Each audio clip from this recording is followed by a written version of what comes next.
Hey, welcome back, everybody. It's, I guess, podcast 99, although I don't know if it's really a podcast anymore since I don't record weekly. I record yearly at this point. Welcome back. This is the NFL preview edition that we've done the past several years. And once again, it is Seth Byrne joining us. Seth, thank you for joining once again. Glad to be here. So, uh, let's just get down to it because there's a lot to cover here. I think the first thing I had up here was the big news from last weekend about Andrew Luck leaving. Did this decision of his surprise you? Al, it actually didn't, although it's not like I was expecting it, of course. I mean, I don't think anyone was, but like he hadn't played in the preseason. His injuries kept changing, which was really, really weird. And he's an odd guy. Like apparently he doesn't even own a cell phone. Like so he's his own dude and honestly, maybe he'll be back next year. Like maybe he's just taking a year off. The Colts aren't closing the door on him. So I think it's just a matter of he's not playing this year. All right, that's not a huge shock given we haven't seen him at all. And next year is next year. We'll see what happens. Yeah, I think I read something too about you mentioned him about being an odd duck. He like I don't know if it was true. Does he host like some kind of book club too or something like that? He Like, might do something like that. I know he went to Stanford, yeah, and like just when he talks, when you listen to him, like he's not the average NFL quarterback who the NFL is the only thing to him. He's got other interests. He's a pretty smart guy. So like, no, he's gonna give it a year, I think, and maybe he comes back next year, and maybe he's gone. I don't know. We'll have to wait and see. okay, and I forgot how. Do you remember how long he has left on his contract? Like how long Indy has the rights to him? Actually, I don't even know the rules in that because I think the clock might stop. Okay, So like, let me look it up. I'm gonna go to Spot Track right now. okay, Uh, let's see what they say. But like, if you're retired, I think they just keep the rights to you until you come back. okay. I don't think so. See, they had him for 2019, 2020. Okay. Um, so that's another 2 years. And like, he's only 29 years old. Yeah, Uh, it wouldn't be absurd if he came back. There's been far more absurd comebacks, like Jason Witten, for example. yes. Yeah, we'll get to that. But Yeah, yes. yeah, yeah. Still can't believe that, but I guess it's better than him being in the booth. Um, Exactly. We're all winners here. yeah. Okay. All right. So, one more question about the Colts. Do you lower them a few wins, 3 wins, 4 wins without Four. I Luck? dropped them from 10 to 6. Okay. And honestly, it's unclear whether or not I should have them at 10 to begin with, given that we hadn't seen Andrew Luck at all. Yeah. But that was operating on the assumption that he's going to return to full health.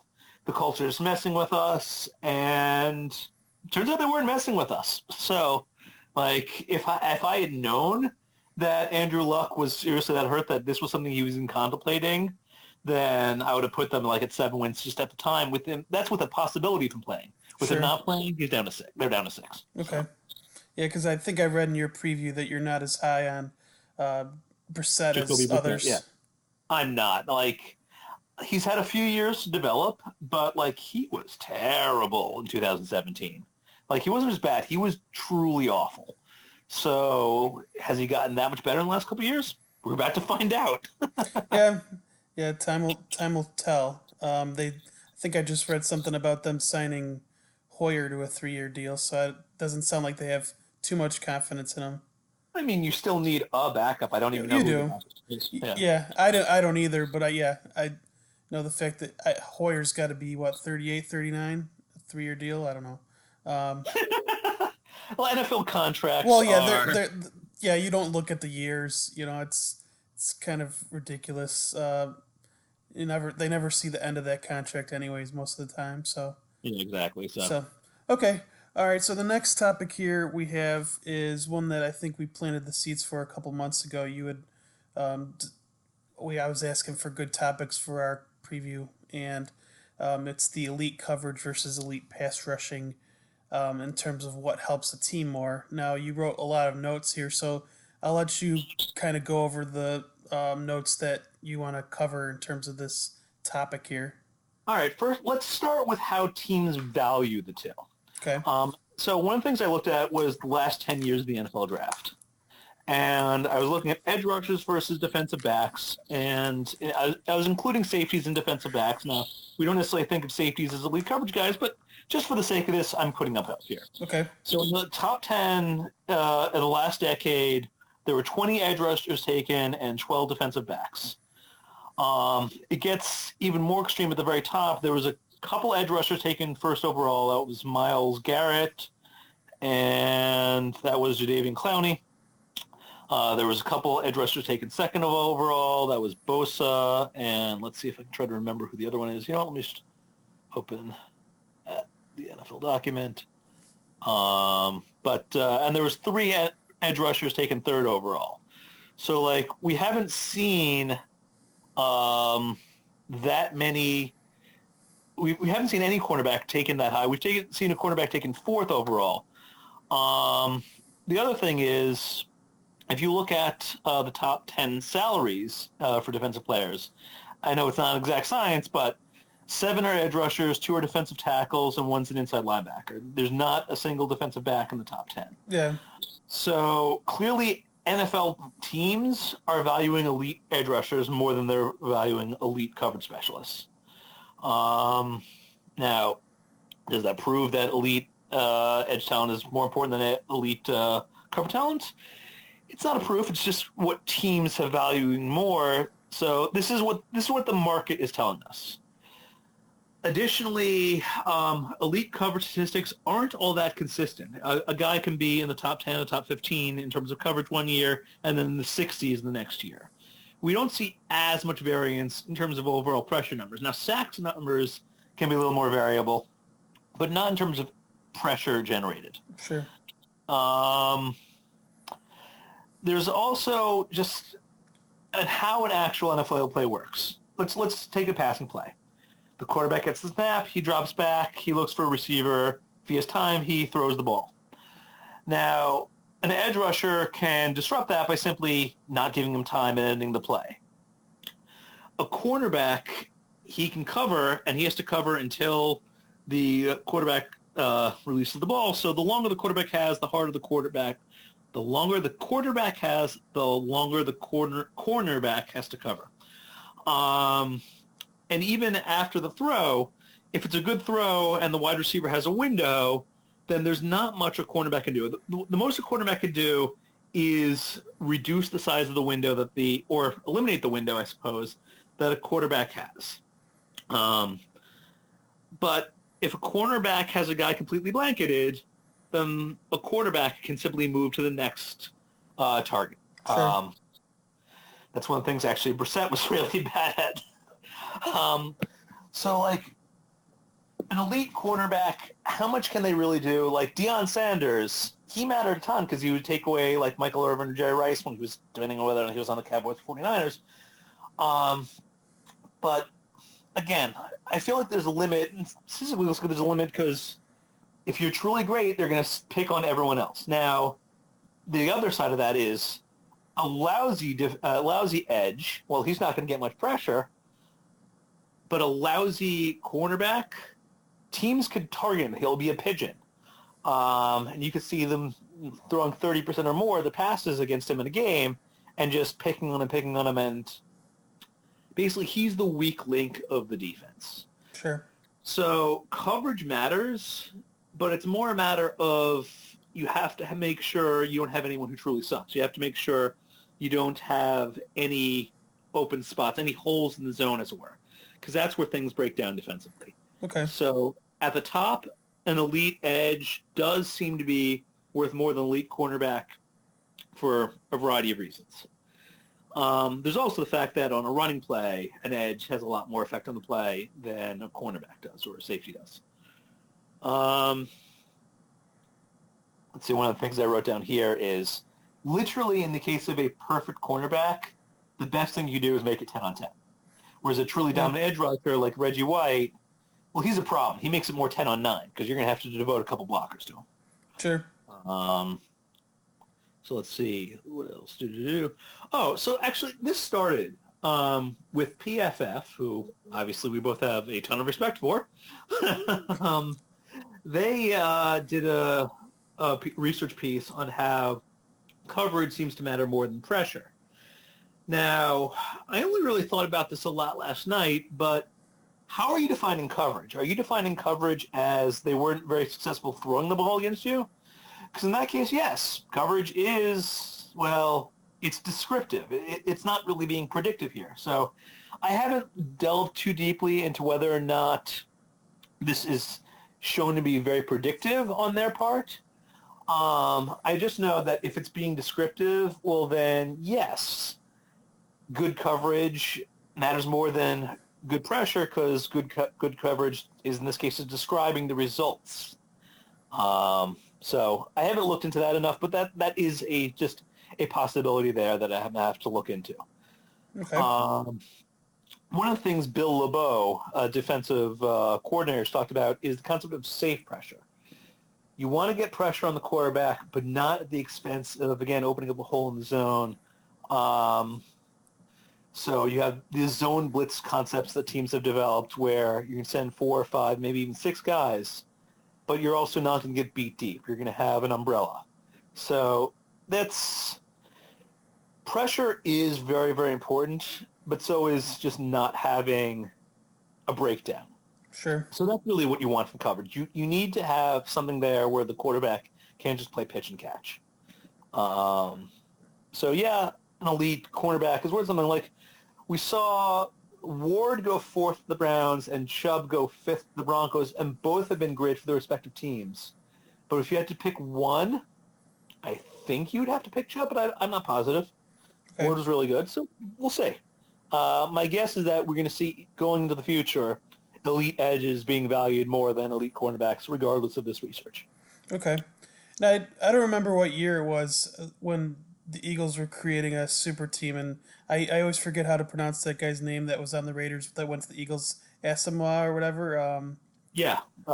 He was great in the coverage scheme with the Raiders. The Eagles scheme was a very poor match for his skill set. Okay. We should have all thought about this more at the time, but it did not work out the way the Eagles were hoping. Okay, so that was more of a scheme thing, you think, than like it was a bit of a scheme thing, but I mean, we have seen major cornerback moves like Revis Island, the Patriots, and again, years ago, Deion Sanders, and these proved effective. They matter. It helps when you could have one guy take out their number one wide receiver and then have the rest of your defense focus the rest of the guys. That's certainly a nice benefit. Sure. I'm just not sure it's as much of a benefit as, again, picking up a Reggie White type or some other elite edge rusher. Like Reggie White free agency was the first really, really huge non-quarterback free agency that I can remember.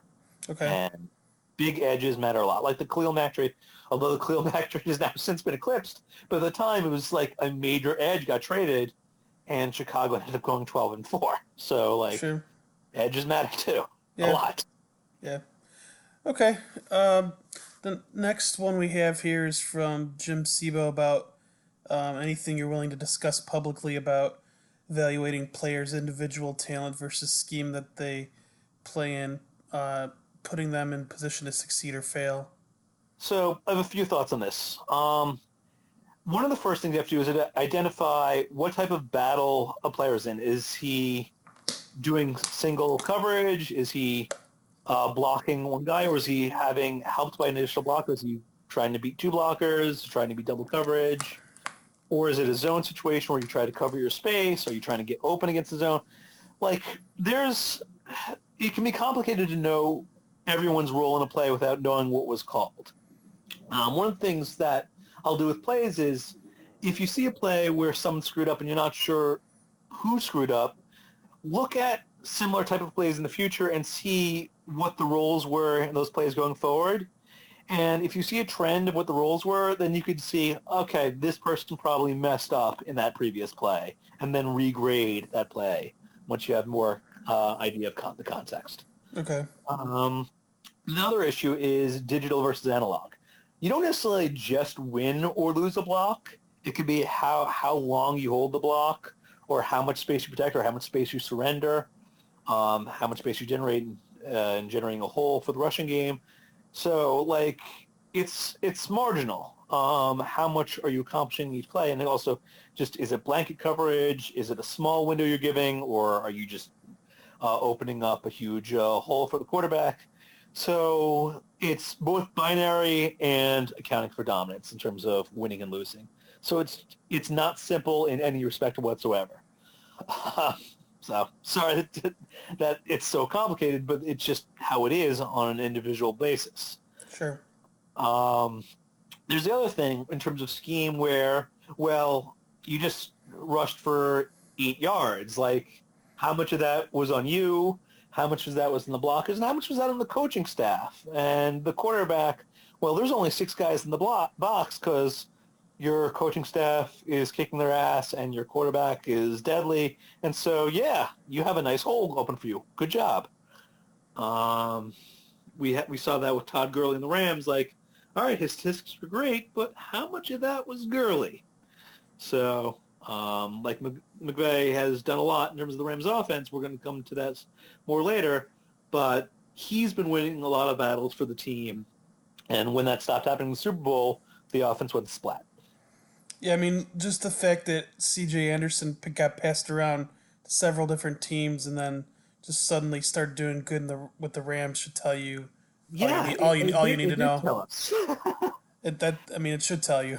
And the main thing is it should have told the Rams, and yet they've invested heavily in Gurley. Yeah, And they of all teams would know better. They're the ones who signed McVay, but no, they didn't. So, yeah. mistake from me. Okay, we have a couple of Hagrin bullets here on the outline here. The first Mm-hmm. one was related to general insights about PFF grading, DVOA predictiveness, the next frontier. What is the next frontier? Questions of that nature. So if you want to cover that bullet point of questions slash observations, he was looking for you. So I'm going to ask you to help me step in on this one. Sure. For the PFF grading, could you make the loudest fart noise you can? Well, I mean, I don't. I, I figured the podcast itself is a large fart noise, so I don't really want to do Exactly, but much. I mean Yeah, yeah, that basically covers yeah. that. Okay. Now, in terms of DVOA predictiveness, DVOA predictiveness has remained fairly stable over the years. I find it quite helpful. Um, what amazes me is I feel like football outsiders themselves misuse it a bit, and I know they have their own secret sauce or whatever else, but I feel like there's more to be gotten out of it than they're getting out of it, or maybe they're just adding stuff that's damaging it. I don't know, but I find DVOA to be quite helpful. Okay.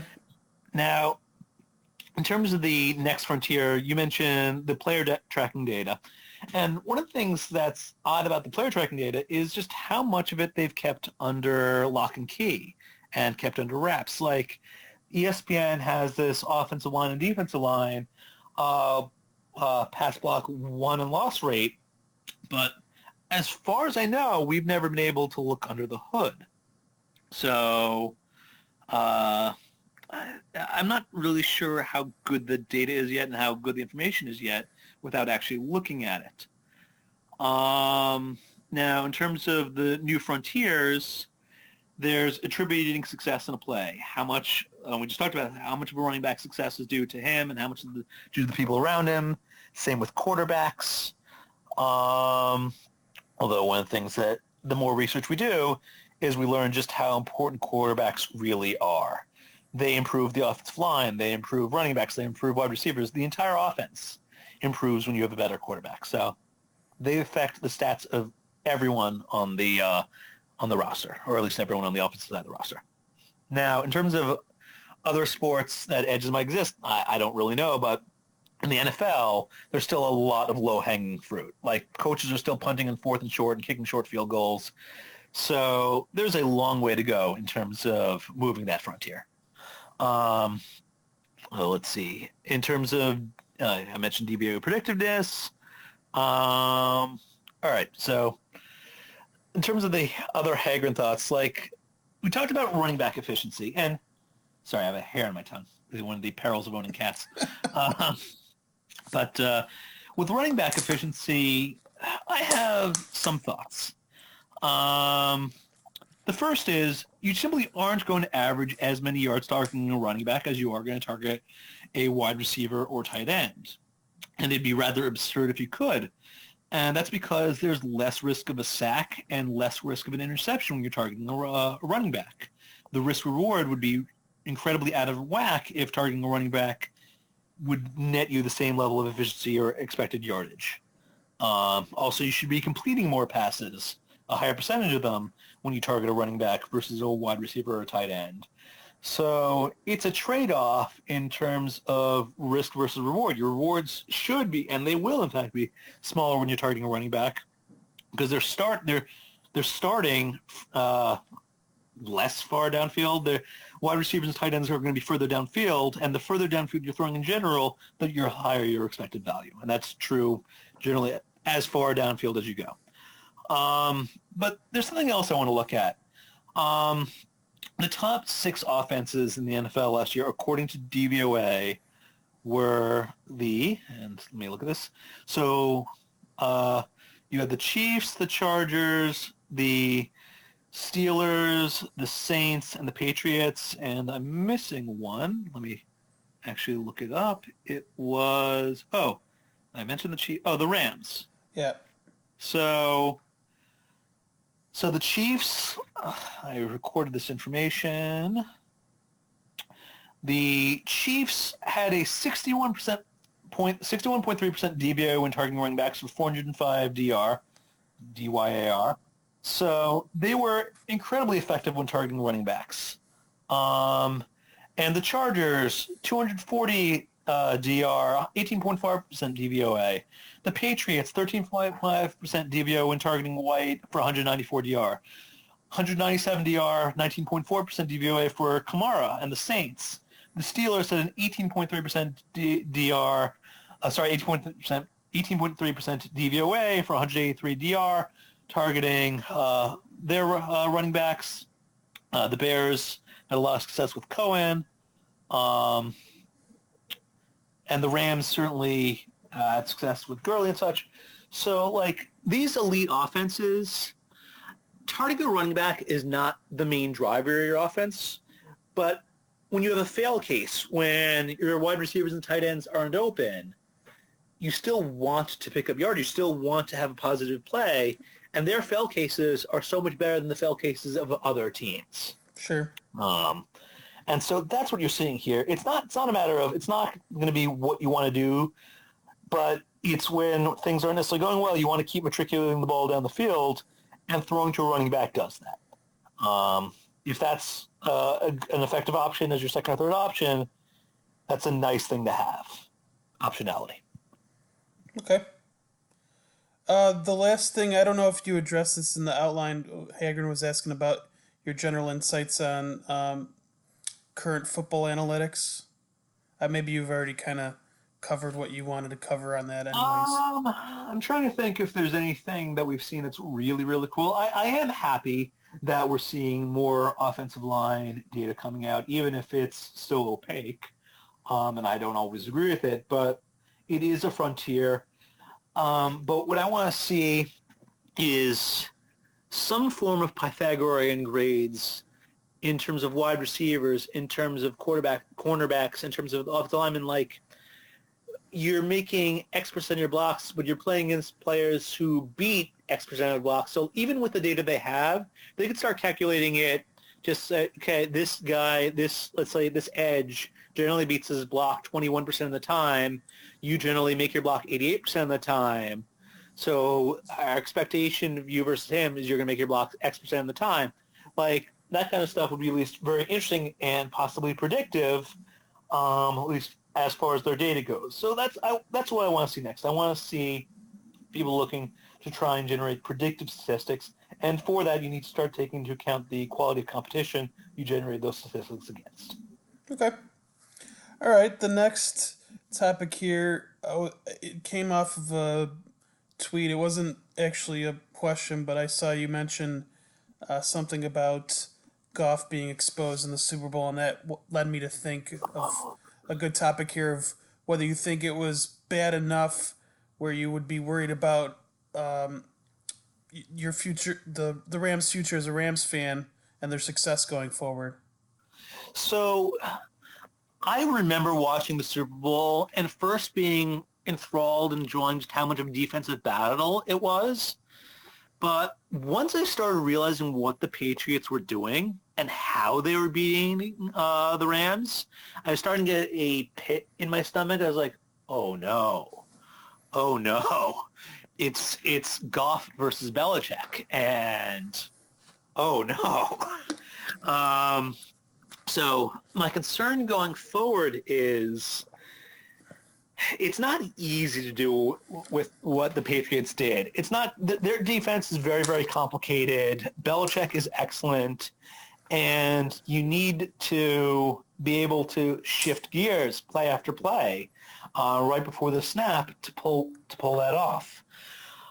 But if you can start defeating McVay, even you don't have to do that. I mean, the Bears beat him just scheme on scheme. We know what you're going to do, and we're going to beat it anyway. If teams start even just lessening his edge and putting more of the pressure on Goff, like what you need to do with Goff is taking away his first read, make Goff make a decision.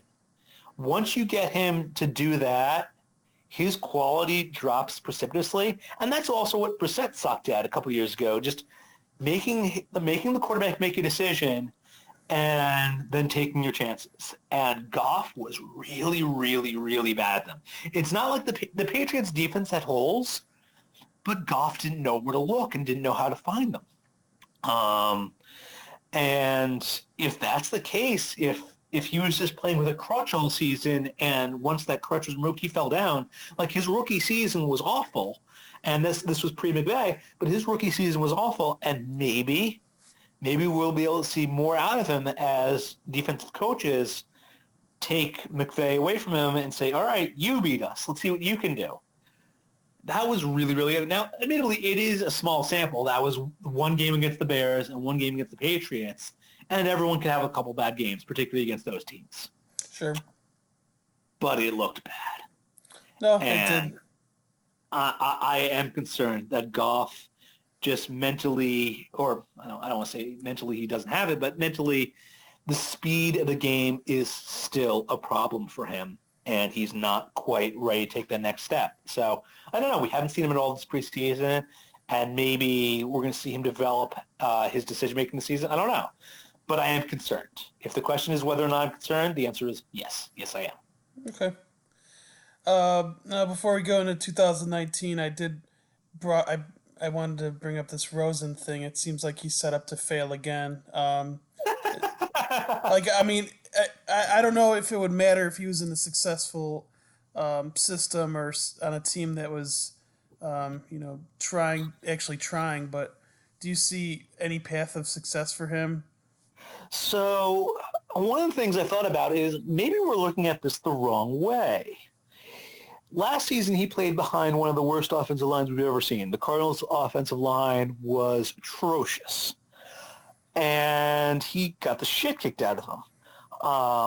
And now he's with the Dolphins, and their offensive line, it was Tunsil and four guys named Mo. Now that Tunsil is gone, they have the official five guys named Mo. And it is another truly terrible offensive line. So maybe it's not so bad that he's on the bench. Like they chose to start Fitzpatrick, which seemed like an odd decision at the time. There was some speculation that maybe this means that Rosen's on the market. I don't know if he is or not. But like if he can finish out his rookie contract on the bench with the jury still being out on him, then maybe he can get a decent second contract, a speculative one, where teams are not sure what they can get from him. And he can get paid and then suck for that team and be out of football with plenty of money and his health intact. Sure. So, like, he's a smart guy. Like, maybe that's the exit strategy. So I don't know. I mean, or he could just luck out and have a Matt Flynn game. I don't know. That there's always that I possibility. remember that. Like, you have one huge game and you get one huge contract. Like, I still don't know how Osweiler got paid as much as he did, but like, it is possible to, in a small sample, look good and then have some coach or some team say, he could be our man. Let's Yeah, go for it. all it takes is one. Yeah. Okay, so we'll go on to the 2019 season here. Start some previewing of that. Now I saw that you had released everything yesterday, so a lot of this Yeah. that you're going to be discussing is probably in there. But let's just pretend that our people can't read here and they just want to listen to your thoughts here. So as far as what has your attention the most this year, what's catching your eye beginning the season here? So the big thing I'm looking at is the quarterbacks who skipped the preseason. That includes Wentz, Goff, Rivers, Brady, and Breeze. Although I'm trying to remember if Brady skipped the preseason. I wrote it down that he did. I guess I might have put him in. Oh, so Rodgers skipped. But I'm curious about the quarterbacks who skipped the preseason, and I'm also curious about the quarterbacks who might suddenly get old.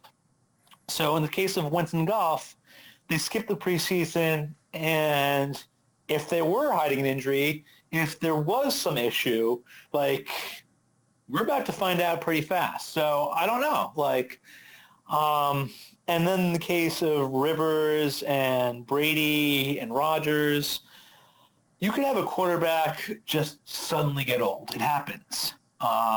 It's happened to most of the greats. I think Montana was one of the few where he retired on his terms in Elway, I suppose. But like Manning suddenly got old, Peyton suddenly got old, and he still managed to win a Super Bowl anyway. So, Yeah. um, but that's one of the things I want to see. I want to see these quarterbacks, what they still have. And the other thing I'm looking for to start the season is every season is a new season. We have our preseason Pythags for these teams. We have their preseason win totals. We have our expectations for them. But teams could wildly diverge from those in one direction or the other. Like the Chiefs last year, Mahomes came out and, oh my Lord, it's 1984 Dan Marino. Good to see you again. Except one huge difference. Instead of being a statue, he was highly mobile. So that was unexpected, and it was awesome. And we might see something like that this year. We don't know. I mean, it could be the Bears. It could be Trubisky. You know how he took a huge step from his first year to second year? Well, what if he takes another huge step from second year to his third year? Now suddenly the Bears can go 12-4, and they can do it because they're a well-balanced team, and they could be some dangerous motherfuckers. So, Sure. like, you don't know what's going to happen until the season starts and you get a few weeks under your belt. But that's the big thing I'm looking for. Early in the season, I want to see which teams I'm wrong on, which teams the collective wisdom might be wrong on, and start identifying them as soon as you can. And that's one of the things where you have to figure out, well, how much of this is just random number generation, just shit happening, and how much of this is signal. So Okay. that's what my focus is on. Okay. And so the next topic here is the changing of coaches here. Now, what's your favorite one that occurred in the past off season and your least favorite? I already know your least favorite, but for Let's start. Let's start with my favorite. okay, And that was Vic Fangio to the Broncos. Now, this might involve some short-term gain. Some short-term pain because they're switching their defenses, and I don't know that the players they have on the roster are necessarily a proper fit for the scheme. So there's going to be a transitional period, and the defense might step back a little bit in that time. But okay, in the long run, I think it'll be fine. He has a very fundamentally sound defense. I think once they stock the roster for it, it should be quite good. So I do like that. okay, But the Broncos' real problem is Elway. Now, Elway delivered them 2 championships as a player and 1 as a GM. And the 1 as a GM, so actually 2 Super Bowls as a GM. They won one, lost one, and they got kind of the gift/benefit of being able to sign Manning when Manning was still elite, and he led them to a Super Bowl with the best offense in the NFL that season. They got crushed by the Seahawks, but I mean, it was still a great year for the Broncos. Yeah. And he also helped build them an elite defense. And that defense was able to carry them to a championship a couple years after. So, like, kudos to Elway there. But he also has this infatuation with tall, terrible quarterbacks. And we've seen this over and over and over and over again. And now we've got Flacco, who the elite-o-meter is now firmly pointed towards no. And before the draft, I wrote on Drew Lock, do not draft, because his numbers were good, but his film was not. And there was just so many red flags watching it. And so Elway saw something that he liked and took him anyway because he's just Elway's type. And so I foresee some real problems in there going forward with that. But otherwise, I do like the hire of Fangio. Now, this is going to get a little personal, I'm afraid. The Jets hired Adam Gase. Now, at first, he wasn't their first choice. I think their first choice was a guy named Brett Rule. And apparently the Jets were simply too cheap to pay his buyout. And when I saw what the buyout was, it was something, but it wasn't a big deal. But the Jets were like, nah, we're good. And so, okay, that was a little iffy. And then they ended up hiring Adam Gase from the Dolphins. Now, because the Dolphins are in the Jets division, I am particularly familiar with them. And one of the things I enjoyed was having Adam Gase be coach of the Miami Dolphins, because Gase was awful on so many levels. Like, a bad coach can be bad in a variety of ways. You can be bad at game planning. You can be bad at player development.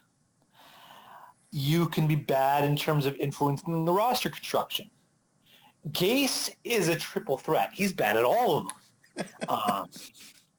He's genuinely terrible. Now, admittedly, once he came to the Jets, there was an almost immediate Shakespearean power struggle between him and GM McCannigan. And Gase won because he was the new hire. There was less sunk cost involved in getting rid of him than getting rid of GM, who'd been there for 5 years. And for the record, McCannigan was just awful. He deserved to go. I mean, he drafted Hackenberg in the second round in 2016, which was just a terrible move even at the time. He's been a pretty poor drafter overall, and he's been awful in free agency as well, giving out a huge contract to Le'Veon Bell and another one to an inside linebacker, Mosley. Like, there's been some really poor moves in roster construction on his part. So, yeah, he deserved to get fired, and Gase was right about that. But Gase himself, in terms of the roster moves he's influenced in Miami, he was awful. And I don't know if you saw his press conference. You probably did. Oh, yeah. It was memeified. They put in a floating taco. He's a loon. Like, he's an actual loon. Like, he looks nuts on the sideline. His decisions are nuts. Like, he's giving us every sign imaginable that he's crazy in the coconut. And he's the head coach of my football team. So, yeah. And I don't remember. I think this was a tweet, but I don't know. It's like in the past, like 15 or 20 years, how many different coaches have been recycled just amongst the AFC East, and kind of explaining why the Patriots are just able to continue their dominance. It's just like these teams just trading bad coaches to each other. So if I was to build the pyramid of success for the Patriots, I would start with the owner, because good ownership is very important to the long-term success of a franchise. Definitely. Then I would put Belichick, because he was the next person to arrive. Although I would argue that between Brady and Belichick, Brady was the more important of the two, although both were hugely important, as we could tell from the Super Bowl, where Belichick did something that most coaches wouldn't do, and it paid off big time. Belichick has been a huge edge, but I think Brady has been, just in terms of value added, a bit more. And speaking of value added, one of the things about having good ownership is you have an owner that figures out a way to pay your starter quarterback in a way that doesn't affect the salary cap. You have a business deal with your quarterback's agency TB12, where the quarterback gets paid a lot of money off the books. That's that's genius. That's Yeah, genius. and this was, by the way, it's not the first time this happened. Elway and his car dealerships with Bolin was another case where, again, and for admittedly, Elway was pre-salary cap, but I mean, the Broncos adapted when the NFL changed. The Broncos changed, so finding a way to keep your roster intact, that's good management. So those three are a big part of the foundation. But yes, the rest of the division having poor ownership and poor roster construction, poor management, yeah, that's been the other part of the dominance. And one thing about the Jets, they haven't won the AFC East, I think, since 2002. I think they might have won it on tie breaks one year since then, but they haven't won it with the clear best record, certainly since 2002. So, yeah, the Jets, even among the incompetent, the Jets have been particularly awful. Wait, was that Pennington or was that before Yeah, yeah. Pennington? Okay. There's a non-zero chance it might have actually been Testaverde. Okay. Let me look at the 2002 Jets. But yeah, it was so long ago. Yeah, that's yeah, dating yourself a little bit there. That was the Herminator, Herm Edwards, Herm Warfer.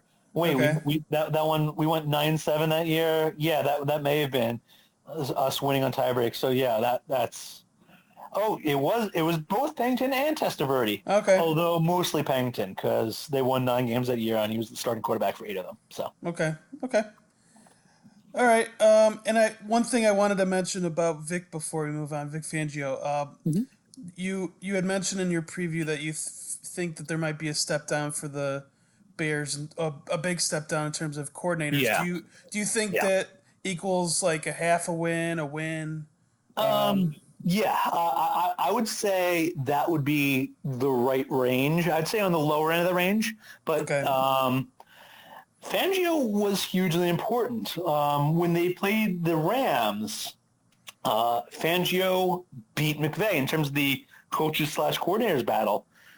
He won, and it played out big time on the field. So, like, a good coordinator can have a huge effect.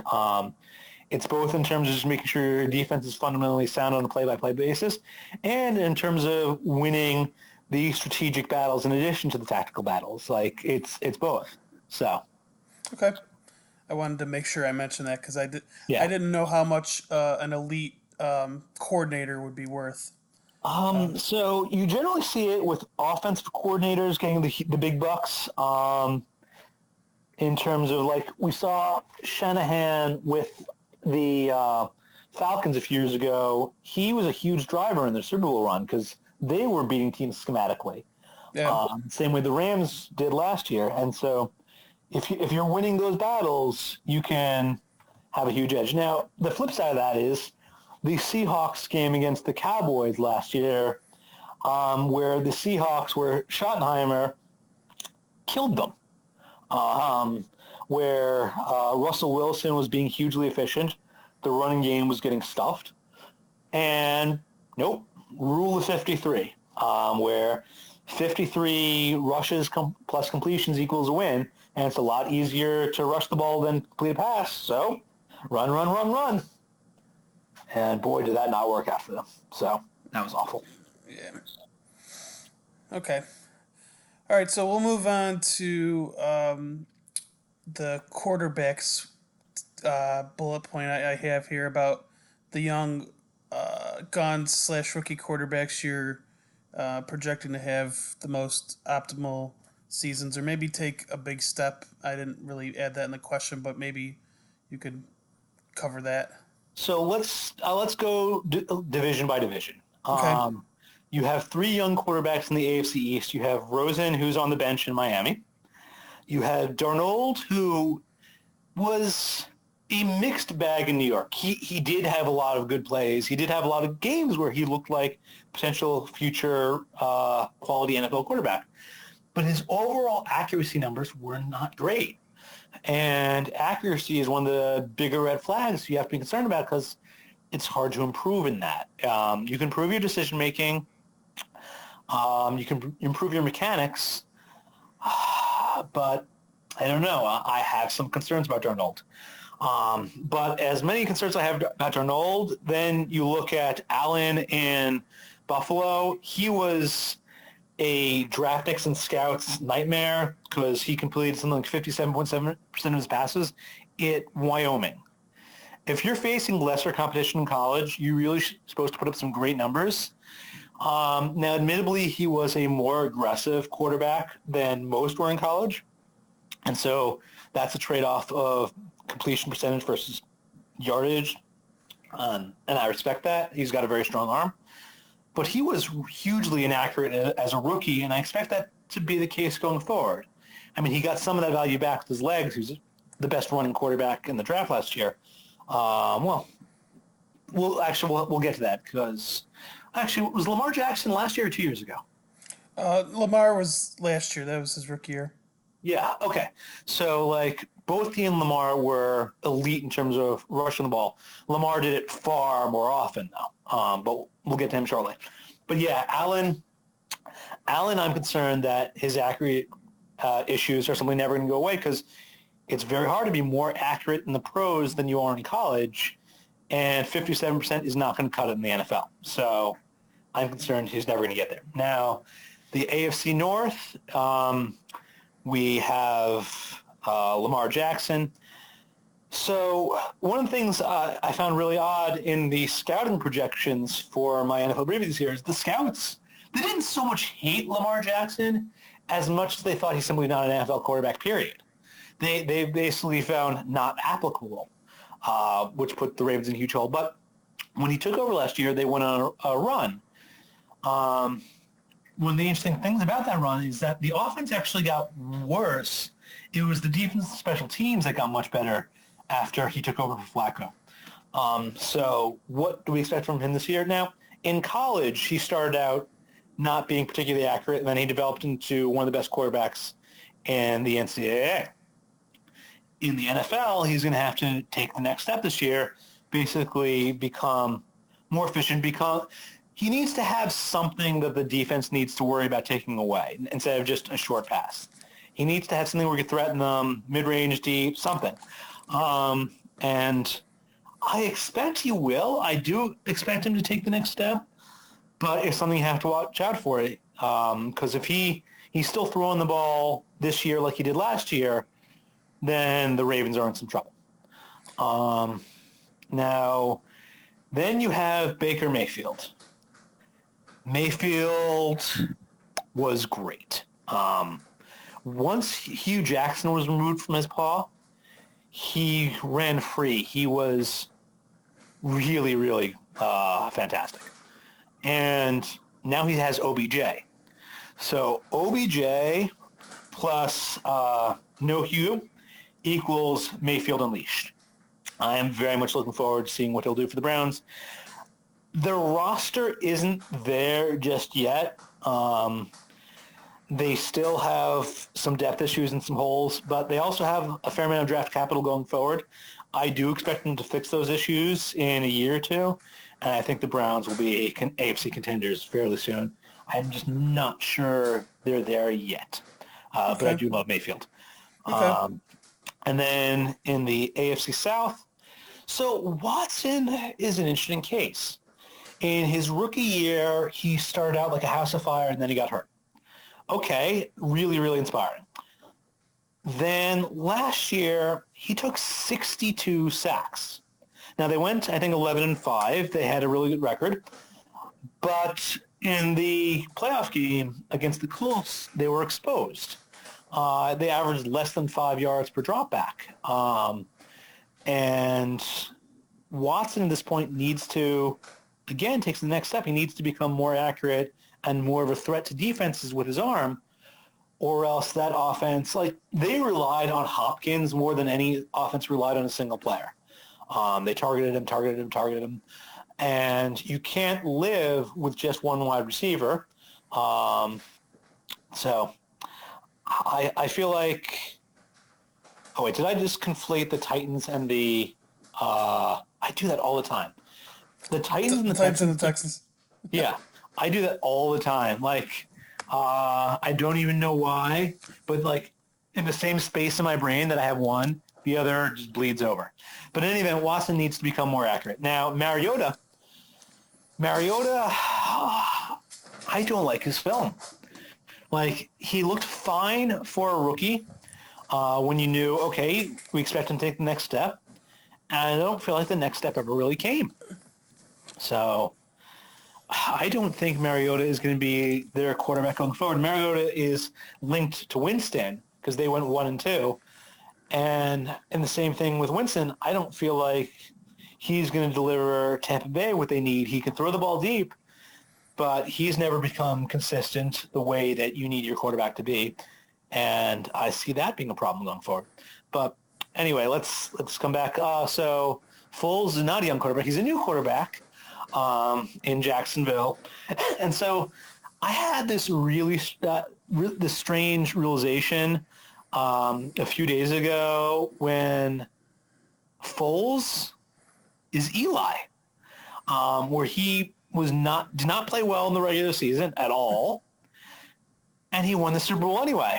And then the next year he was also bad in the regular season, but you know what? He still has the ring, and Eli did that twice. Like, so it was just I didn't know what to make of that, but it happened, and now the Jaguars have a quarterback with a ring who hasn't been all that good in the regular season.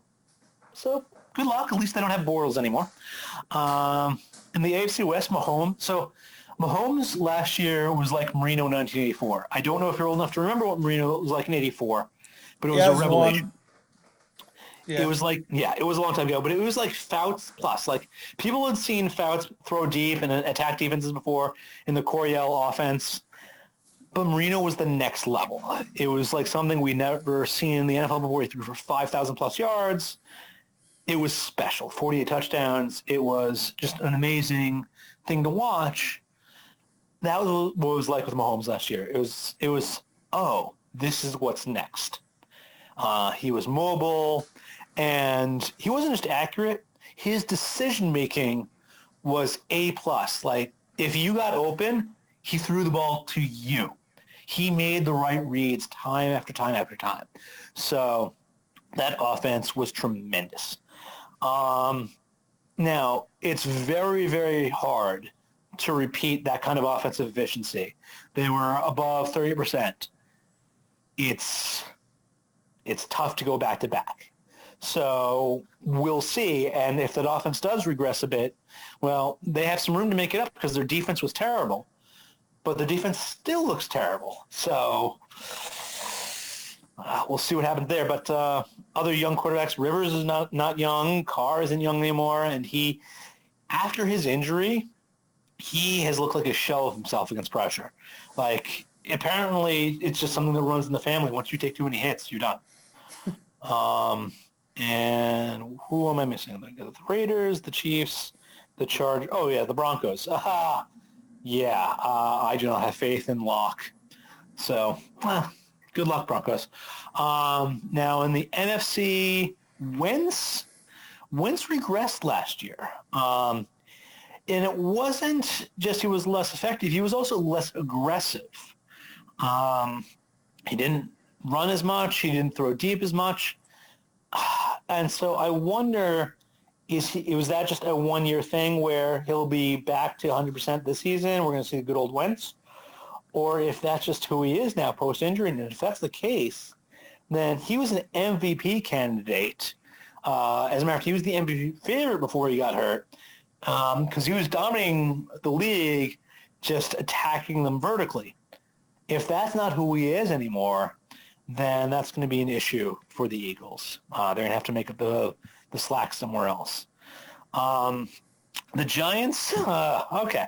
So with the 6th overall pick in the draft, the Giants do what? So they took Jones because he's tall, and he worked with the same mentor who worked with Eli. Okay. Like, if that's what we're going with. Now, admittedly, Jones was my third overall quarterback, so I did think he was a viable option for them at 17th overall. I didn't like him 6th, but once you have him, now that you've taken him, why would you start Eli over him? He's your quarterback of the future. We've seen what Eli can and now more to the point can't do. So it's time to change gears, changing the guard. Yeah, yeah. I don't know. If I was a Giants fan, I feel very uninspired about everything that's played out. So here in the NFC East, you have two atrocious GMs. You have Gettleman with the Giants and Allen with the Redskins. But what's interesting to me is they're of completely different styles. Gettleman's incompetence is valuing the wrong things. Well, he's also an arrogant fuck, but whatever. I'll let that slide. You can be a good GM and be an arrogant fuck. But he thinks you win by running the ball and stopping the run, and his draft picks have reflected that. So at least he has a clear vision of how to succeed, and is executing that vision. Part of the problem with his arrogance is he's not listening to the entire world telling him, maybe you're wrong about all of this. You might want to look at the research we've done. And also just not listening to even trade talks like with Saquon Barkley. They could have, if they didn't like any of the quarterbacks there, they could have traded down and gotten some real value from that pick. No thanks. I'm good. And so that was that's another problem for me. So Gettleman is basically destroying the Giants from the inside. It's funny how both New York franchises have someone doing that. And for the Jets now it's Gase. For the Giants, it's Gettleman. Yeah, this is not fun.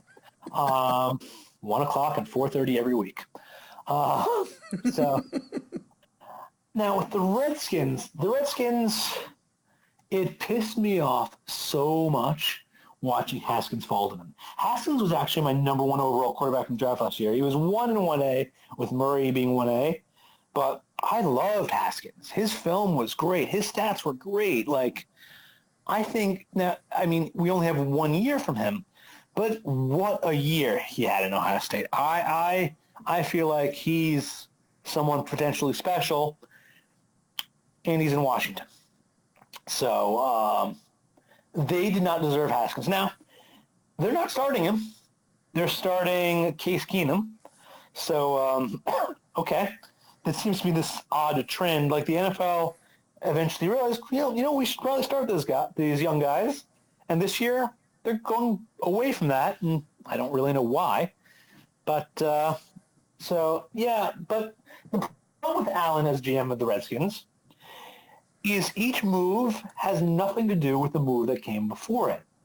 While Gettleman has a clear but flawed plan, Allen doesn't. He doesn't have a plan whatsoever. He just does whatever he does in the moment.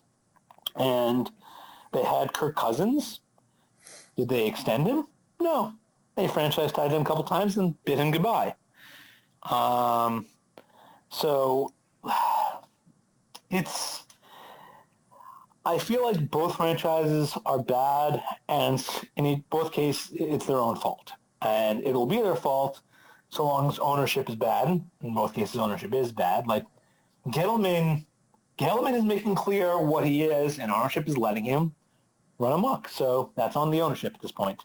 And Snyder in Washington has been terrible for years and will remain terrible. So both cases, you have problems. Now, I probably should mention Jerry Jones here, because they have gone a long time without playoff success. With Jones as effectively as their GM. And he wants to win. He tries to win. He'll spend to win. He's in it to win it. But they haven't won since Jimmy Johnson was there and since they had the fruits of the incredible Herschel Walker trade. Like, that was the foundation of their dynasty. The Vikings giving them infinite draft capital. So they also, despite the fact that he's clearly putting in an effort to help the team win, they might have a problem on top there that keeps them from building a complete roster. That's the thing with the Cowboys. Like, their starting 22 generally looks solid, but their depth does not. Yeah. So, and now we're talking about young quarterbacks in the NFC North. Let's see. We have old guys in Green Bay. We have old guys in Detroit. We have Kirk Cousins, who's, I guess, a middle-aged quarterback in Minnesota. And that leaves Trubisky. Trubisky in Chicago. Yep. So Trubisky had this weird thing going on last year where throwing to the right of the field, he was an effective NFL quarterback. And insofar as he threw to the left side of the field, he wasn't. And that's really strange. We don't normally see that. As a matter of fact, we don't ever see that. So, like, Trubisky has to take the next step, and we'll see if he can. I don't know. Maybe, maybe not. I feel like there's hope there. It's one of those cases where it could go either way. Like, he could keep getting better. He's not doomed the same way I view Allen is doomed in Buffalo. But he's also not a rookie or a second-year quarterback anymore. So it's now time for him to show us what he's got. So we'll see. In the South, let's see. Breeze is very, very old. Ryan is not young anymore. Newton is injured at this point. And that leaves Winston, who he was splitting time with Fitzmagic last year. And he has issues. He, both off the field and just with his accuracy, he can throw a pretty deep ball, and he can also throw a ton of interceptions. So I just don't think he's a long-term plan. Finally, in the West, well, we talked about Goff, where he looked great, and then Houston, we may have a problem. And then we have Jimmy G, who was unreal good after the 49ers picked him up from the Patriots.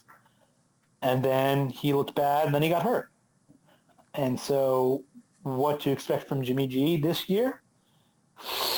His receiving core isn't great. His offensive line isn't necessarily great. I'm a little worried that we won't see any more magic from Jimmy G, but you don't know. You don't until they start playing the games. You don't know. We know he was awesome in a short run for a while with a roster that wasn't much better than we're looking at right now. So I don't know. Maybe the magic's still there. We'll find out. And the Seahawks. This is a team that's close to my heart. It's where I'll be in a few weeks for the Jewish New Year. I would like to see Russell Wilson be allowed to throw the ball instead of the rule of 53. I'll note that they have Tyler Lockett and just a bunch of other guys as the receiving core, which seems odd given you have an elite quarterback. You might want to give him some guys to throw to, but I don't know, maybe not. The Seahawks have instead chosen to invest in running backs, which has made their they have a very good analyst community in Seattle led by Ben Baldwin, and their screams in pain at the variety of Seahawks moves has been unfortunate yet funny to watch. So that is the young quarterback review for the NFL. Okay. Okay, and we have a couple more. I think a couple more topics. So we already covered all the Patriots stuff, so I'm not gonna really touch base on this. But as far as simulations for the current season, is there anything interesting or particularly crazy that you're willing to share that might not ruin your edge that you're seeing? I'm not really worried about anything I'm sharing here ruining an edge in terms of that. The futures are pretty much in at this point, and whatever, no one cares. But so you have two completely different conferences. And the AFC, you have the King that has been to 8 straight AFC Championship games, I think winning 5 of them, including 2. They've won the last 3. So, like, in the AFC, it's the Patriots. They're one clear challenger to the Chiefs. The one clear challenger to the Chiefs being the Chargers. And then what? Like, you have a clear 1, 2, and 3. And we don't know who the 4th is. Will the Browns step up? Are the Steelers still elite? Can someone from the AFC South? I don't know. I feel like it's basically one of those 3 teams coming out of the AFC. Now in the NFC, you have 8 teams who I feel are all live, plus the Cowboys who I view as semi-live. So you have the Eagles, you have everyone but the Lions in the North, you have the Falcons and particularly the Saints in the South, and you have the Rams and the Seahawks in the West. So 2 of those teams are missing the playoffs, and I think all 8 of them have a shot of winning the conference. So you have a lot more parity in the NFC, which I would choose if I were some random team. I guess I'd rather be in the AFC where if you can snipe the king, you're in. But it's a pretty hard king to snipe, so I don't know. In terms of other things, like one of the weird things is when you have a black box in terms of doing simulations, that black box might do something really, really strange. Case in point in Buffalo, where I was seeing some incredibly weird projections with incredibly weird, at least numbers coming out of them. And one of the things I realized was they gave up on everything else but deep passes and quarterback runs. Like, they didn't like anything. Well, it's a box. It didn't like anything else from that offense. So instead of just trying a mixed strategy, they decided, you know what, this is what you're doing. This is what we're doing because everything else is balls. And all right, try to stop us. So we'll see what Buffalo actually does. But that's one of those things where you never see a team in real life just go straight up deep passes. Ready or not, here we come. Yeah, it's not Madden. It's not Madden. Exactly right. So yeah. By the way, I just want to get back to the targeting running backs again for 1 second. One of the things you see in the NBA is efficiency numbers drop as the shot clock goes down. As you get like under 5 seconds left on the shot clock, the defense hasn't yet won the possession, but they're most of the way there. Now in the NFL, where if you have the shot clock or the clock in the quarterback's head, 1 Mississippi, 2 Mississippi, 3 Mississippi, well, if no one has gotten open yet, it's time for a check down or a dump off, and running backs can get the bulk of those. So that's one of those things where a running back has to step up when no one else has. And one of the things that people have researched, I mentioned Ben Mullen before, like running back targets, even when controlling for that, are less efficient than other targets. But that really should be the case. A receiver or a tight end, someone whose professional job is to catch the ball when running out in a pattern, should be better at it than a running back who is doing this just as an additional thing to test the defense. Running backs provide some versatility, and they can provide the outlet of last resort, and the elite teams take advantage of that. But just one of those things where, hey, if you're targeting your running backs a lot, it might be a sign that, A, they're really efficient, or a sign that everything else has gone wrong. So just want to throw that out there. Okay. All right. The last thing here, and this is covered in your preview, but feel free to enlighten us with your championship game in each conference, what the Super Bowl is going to be, and the winner. So if you don't mind, before I do that, I just want to do one quick thing. I want to go through all 32 teams and give each just a brief little blurb. Okay. We'll start at the NFC East. So thin roster, particularly if Zeke's not there. Their backups look bad, unable to carry the load. So they're a team that, as the season wears on, as people get hurt, they're going to be weaker than they were to start the season just because they have less depth than the average roster. And the Giants, why are you putting Eli out there? And there's also just poor roster construction by design. For the Eagles, question, why didn't we see Wentz at all this preseason?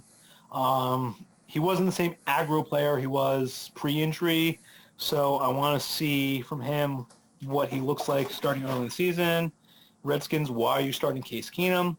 They actually have a surprisingly solid defense. Just the offense looks really, really awful, and I wrote down a note here, did not deserve Haskins, and I really feel this way. It pisses me off so much that he's there. For the Bears, oh my Lord, we haven't talked about their special teams. Good luck. That's always the thing.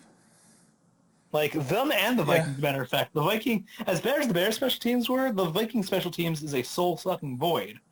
So, like, one of the problems when you have a void on your team, like you stare too long into the void stares back at you and asks if you want to start making out. So like, just it's a concern. So the Lions, they have an aging quarterback. We didn't really talk about Patricia here, but he's also on that list of incompetent coaches. He came over from the Patriots. His last game there, by the way, was the Super Bowl where they gave up 41 points. Like Patricia, he wasn't the reason the defense was successful. And he's not going to be the reason Lions are successful, and they haven't been successful. And he's done some stupid stuff there.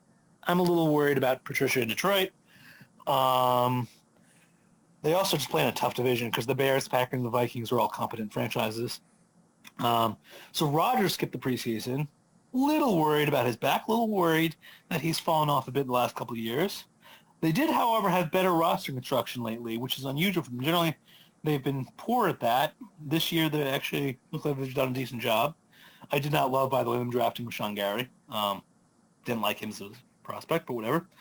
So for the Falcons, you have Matt Ryan, you have competent receivers, particularly Julio. So, like, their offense should be legit. The defense was destroyed by injuries last season. So, like, they could be a major bounce-back candidate. However, their coaching staff is suboptimal. I'll leave it at that right now. Okay. Panthers, if Cam Newton's hurt, like, last year I wrote, I felt bad just seeing him out there because he was a shell of himself. Like, if that's the case again this season, well, then the season's already over. They do have a solid starting lineup, apart from that, particularly if he's healthy, but their bench is Cowboys-esque. Like, they're another one of those teams which they're so thin that as the season wears on, next man up, like, the next man is going to be a drop-off. So it's a problem. Sure. For the Saints, they got Drew Brees, they've got Alvin Kamara, they got Thomas, and they got a solid offensive line. So their offense really should just keep moving, unless, of course, Brees suddenly gets old. The defense, they lost one of their better pass rushers, Sheldon Rankins. So it wasn't even a great defense last year, and now it looks a little worse. That's a problem.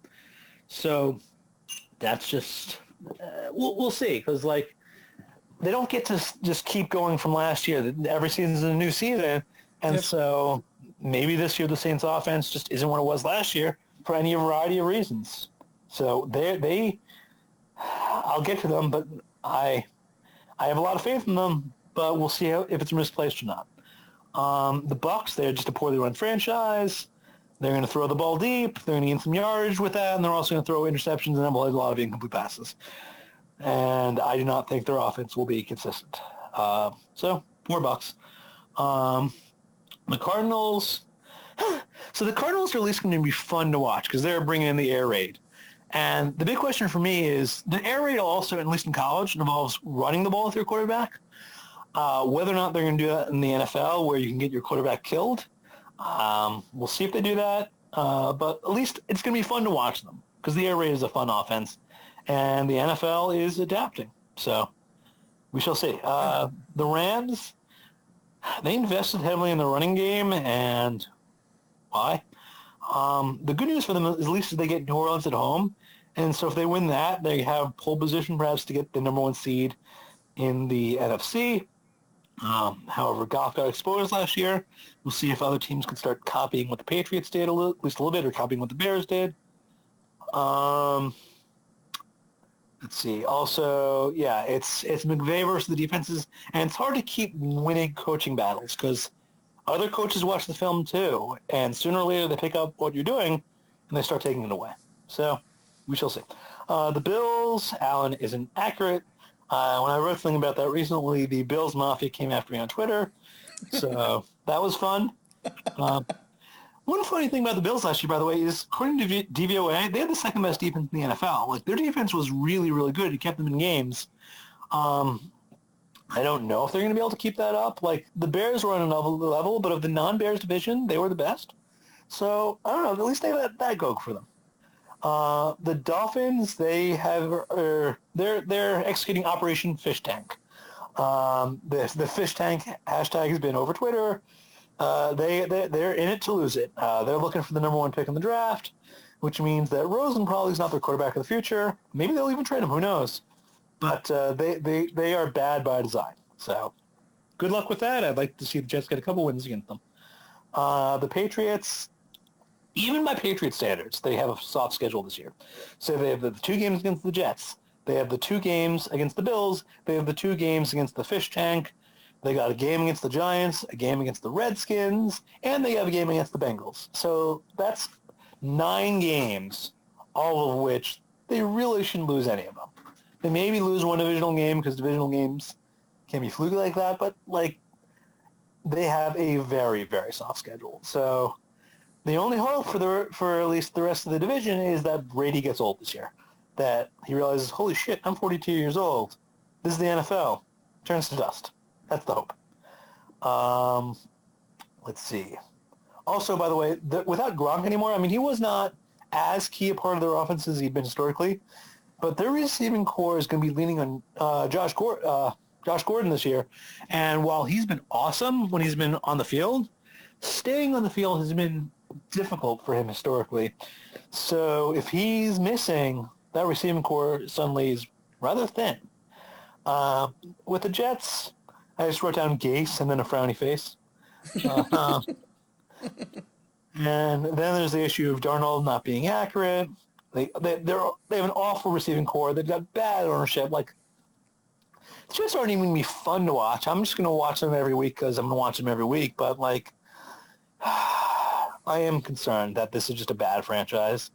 And whatever they do, they will remain a bad franchise. So yeah. I'm rooting for Darnold. I'm rooting for them. But, so the Ravens, the big question is, will Lamar Jackson develop into an NFL quarterback this season? Or are we going to see more of like 50s, 60s football where the quarterback runs the ball as much as he throws it? And I don't know. They are a throwback to a time that I'm not even sure ever really existed, at least in the way they're doing it. So that's the big question. The Bengals just have drifted downward, but they actually get a huge benefit of changing their coaching staff. They're now going to have a chance to win coaching battles because year after year they were not a forward-thinking franchise in terms of game planning or strategy or tactics or whatever else. Now this year maybe they will be. So maybe that'll be an edge for them that they haven't historically had. But yeah, they've drifted backwards in terms of their roster. The Browns, Mayfield is for real. He looked great, particularly post-Hugh Jackson. Now they have OBJ. They have no Hugh. I'm expecting them to make the playoffs. Like, this is a team on the way up. Okay. The Steelers, they're a team on the way down, but they were coming from a higher base. Now we're going to see what Roethlisberger can do without a couple of his key players in the last few years. I mean, they still should have a good offense, but I don't think it'll be among the elites anymore. And so that'll put some pressure on a defense that hasn't been all that great lately. So, and I'm also not a huge fan of Tomlin. So I feel like they are on the way down. The Texans, all right, we actually need to talk about the Texans for a minute or two. Because Coach Bill O'Brien, there's something called the principal agent problem, where you have a coach coaching for his job who also has personnel control, which means you can sacrifice the future for short-term gain. And so they screwed up royally with Jadeveon Clowney, where the window to extend him closed. So at that point, their only options were to tag him or no, and have him sign the tag or no. And that gave him an amazing amount of leverage, because if he chooses not to sign the tag, well, then they're down a major starter, one of their 2 key players on the defense. And eventually, what they should have done in that situation is, okay, look, we'll trade you. And they could have traded him that back then when the team trading for him could re-sign him immediately, extend him. At that point, he would have had a lot more trade value. They didn't do that. So they painted themselves into a corner, and now they traded him to Seattle for a bag of beans. And then you had the situation with the offensive line where they really did need a left tackle, and they got one. They traded for Larry Tunsil, but they paid through the nose. They traded a couple first-round draft picks and a second-round draft pick, and he should not have been allowed to do that in the first place. Now that he has, well, all right, now their offensive line is better, but they've screwed themselves for the future going forward, and Operation Fish Tank is in full effect. Like the Dolphins are going to have a tremendous amount of draft capital, and they should be able to rebuild in a few years. Whereas the Texans, they're screwed. So they have damaged themselves a lot going forward.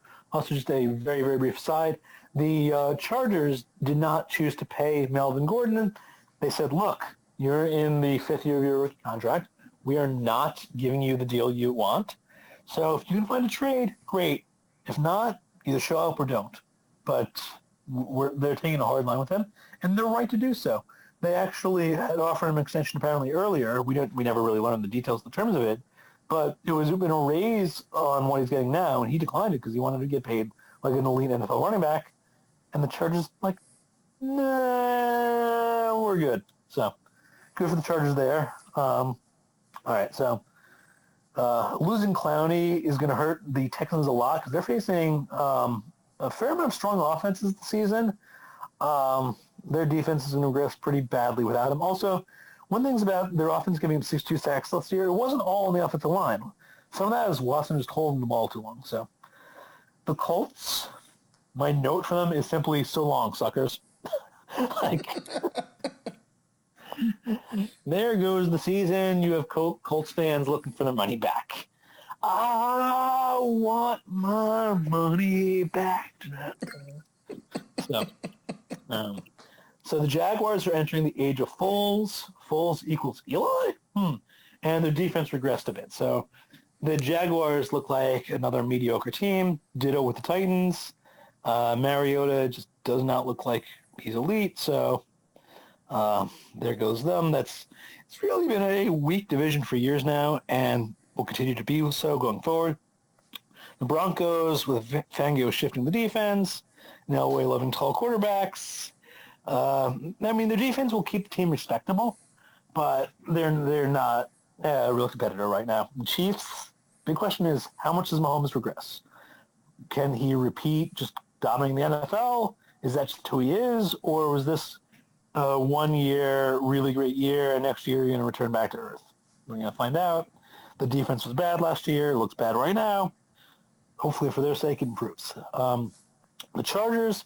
So, funny thing about the Chargers, they don't have a home game against the Chiefs this year. It's unusual not to have a home game against your main divisional rival, but their game this year against the Chiefs is in Mexico City.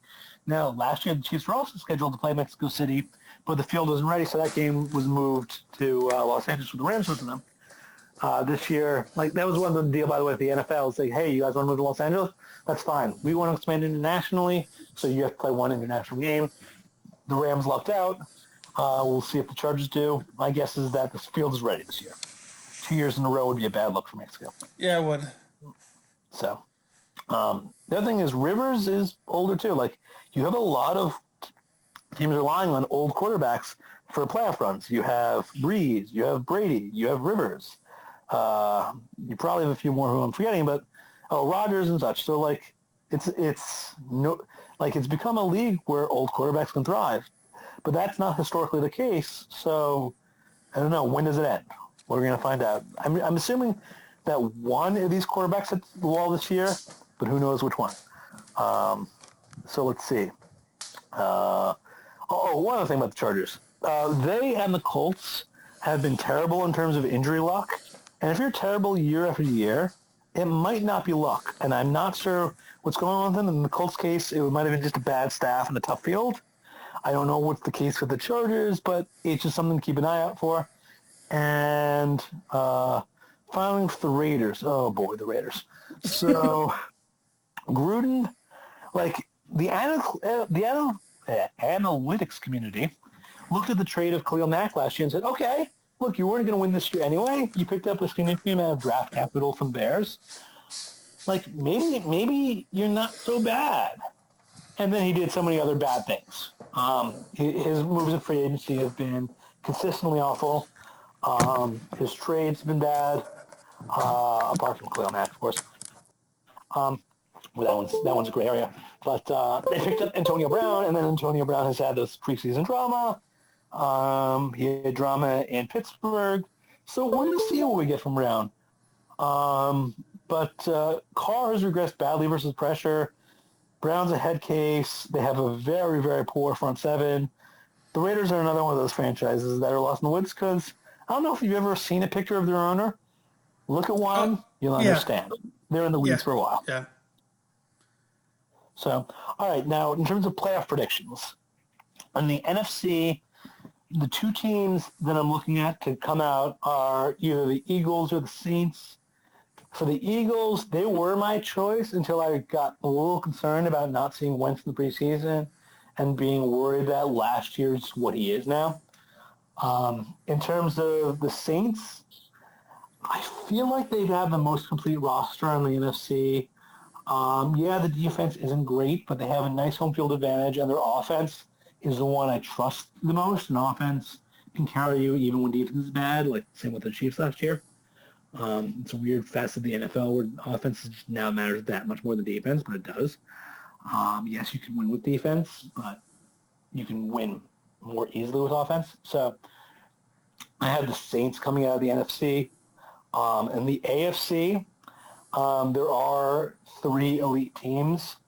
Given that the Chiefs don't have to play a road game against the Chargers, and also I think the Chiefs are slightly better than the Chargers. I have the Chiefs coming out of the West. I, of course, have the Patriots winning the number one seed because their schedule is utter shit, and they got the Chiefs at home. So I see a rematch. And with the Patriots at home, I find it hard to pick the Chiefs over them. So I'm seeing I'm seeing Patriots Saints, and I feel like the Patriots are a little better than the Saints. So I have them winning the seventh franchise championship, and I think this is the last hurrah. But unfortunately, I have the Patriots winning it all, which makes me very, very sad. So I think I saw something in your preview that suggested you had some capital on that as well. I may or may not have put some financial resources on the Patriots having success, A, in terms of winning the East, B, in terms of winning the AFC, and C, in terms of winning the Super Bowl. Mostly the AFC, hypothetically. But yeah, like, that may have happened. Okay. So. All right. Is there anything else that we didn't cover that you wanted to touch base on? I know we're hitting about the 90-minute mark here, so we have talked. Yeah, it's been a long one this year. I'm just trying to think. This is an unusual wide open season. Like I talked about the Patriots having pole position in the AFC and the Chiefs being lead, but none of these teams are done on both sides of the ball. And you could have a team come out of nowhere in either conference. Like both conferences are vulnerable to a new elite. There's like this power vacuum in the AFC where you have a few teams, but they aren't that great. They can be taken. And you have the NFC where you have a lot of really good teams, but no true monster. So in both cases, if you got it right, if you hit on your draft picks, if your quarterback takes the great leap forward this year, there's a lot of teams that could just step up and make it to a championship game, maybe a Super Bowl. So, like, I'm expecting an unusual wide open season. Well, we'll see. Okay. I'm looking forward to it. Okay. All right. Well, Seth, thank you for joining us. I'm, presuming that maybe we'll get together again for this next year. I hope maybe it won't be of course BBK 100, but we'll see. I don't know if we'll do any more, but in the meantime, thank you for... Oh, no. Hold on one second. Hold the fuck up. Number 100 is you and Slice. It's you and Lou. So... Get it done. Well, he's got to get a babysitter. Jesus Christ, he lives in Jersey. How expensive can a babysitter be? I mean, can't you just leave your kid outside for a little while you're, I mean, isn't there, if he has a kid, then there's presumably a wife? And in that case, you just leave the kid with the wife for, I don't know, an hour and a half? You just talk on the phone for a little bit. I don't. Come on, it's not this far. I don't make the rules here, but yeah. All right, well, we'll see. But in the meantime, Seth, thanks for joining once again. Good luck this season, and I'm sure I'll be talking to you soon. And everyone, once again, thank you for listening.